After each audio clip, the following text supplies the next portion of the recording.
Good evening and welcome back. I'm Britt Hume, and this is On the Record. There is potentially dramatic new information tonight about the FBI investigations into Hillary Clinton. Bret Baier will be here momentarily to give us a briefing. There are also new battleground state polls that show the race is tightening in places where both candidates are competing hard.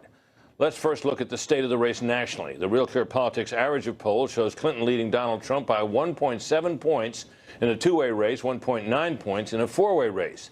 The betting odds, meanwhile, continue to favor her, but by less than 3-1.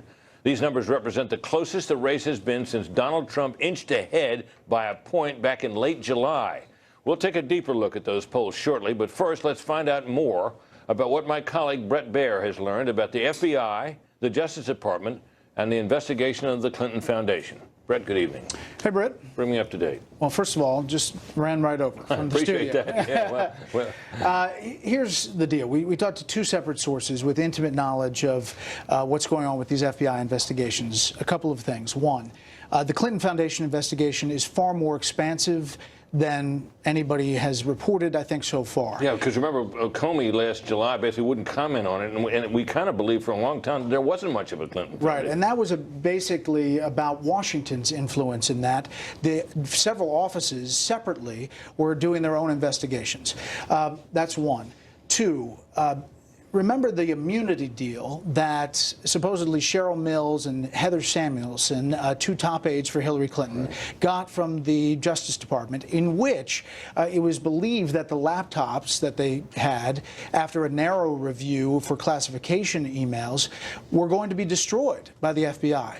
We have been told that those definitively have not been destroyed. They are at the FBI field office here in Washington and are being exploited. Three, the Clinton Foundation investigation is so expansive, they have interviewed and re-interviewed many people. They describe the evidence that they have as, quote, a lot of it, and there is an avalanche coming every day with WikiLeaks and the new emails.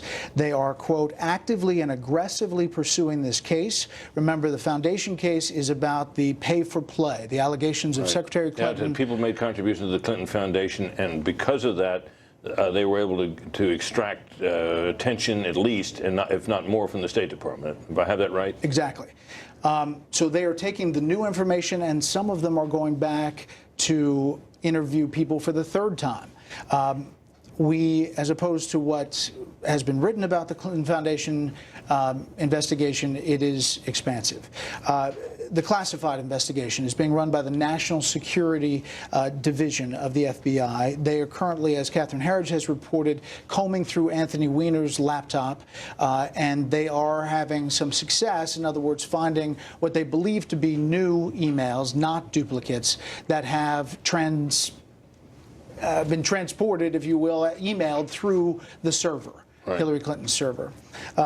Lastly, we've learned that there is a confidence from these sources that her server had been hacked, and that it was about a 99% accuracy, that it had been hacked by at least 5 foreign intelligence agencies, and they believe that things had been taken from that. Now, it sounds to me, Bret, as if what we have here is a much bigger investigation than we thought. What about the role of the Department of Justice in terms of, we know that the Department of Justice resisted some things the FBI wanted in the email investigation. How about the department's role in this aspect of the investigation, that involving the Foundation? Yeah, this source and two sources say it has not been easy. They have not.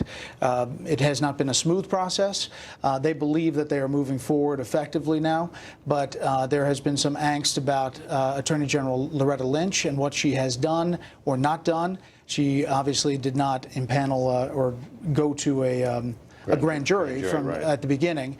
They also have a problem, these sources do, with what President Obama said today and back in October of 2015. Yeah, we're going to get to that later on, and that he downplayed it, and today he said something that suggests that he's changed his tune a bit about Director Comey. Yeah. This does not sound like something that's going to be completed anytime soon, which suggests that if Hillary Clinton is elected, she will take office with not one but 2 serious investigations of her past conduct hanging over her.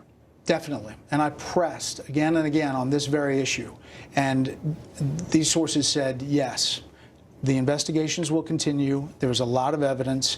And barring some obstruction in some way, they believe they'll continue to likely an indictment. Wow. Wow. Brett Baer, thanks, buddy. Thanks for coming across at the end of your show and helping us out Sure. here.